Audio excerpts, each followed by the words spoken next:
ప్రధానమైనటువంటిది ఏమిటంటే ఇంద్రియ నిగ్రహం. The main teaching is sense control.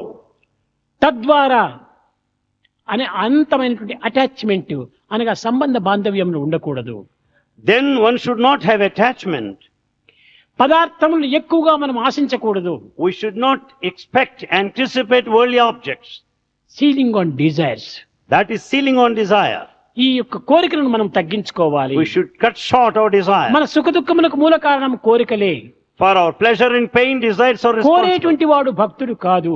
The one with the desire is no devotee. ఫలాపేక్షతో సాధన చేసేటువంటి వాడు భక్తుడు కాదు. The one who works for objectives. ఫలరహితమైనటువంటి దీంతో సాధన చేయాలి. You have to work for the welfare. Then you have గొప్ప to వేదాంతి అయినప్పటికీ, you may be a spiritualist. నిరంతరం కూడా నువ్వు రాత్రింపగలు వేదమును ఉచ్చరిస్తూ ఉండినప్పటికీ, You may chant Veda day in day out. శాస్త్రములు క్షుణ్ణంగా తెలిసినటువంటి You వాడైనప్పటికీ, may know text thoroughly.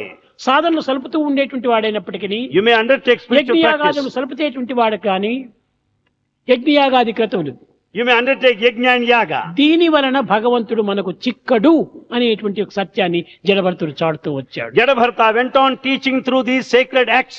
You will not have ఇవన్నీ direct కేవలము perception of God.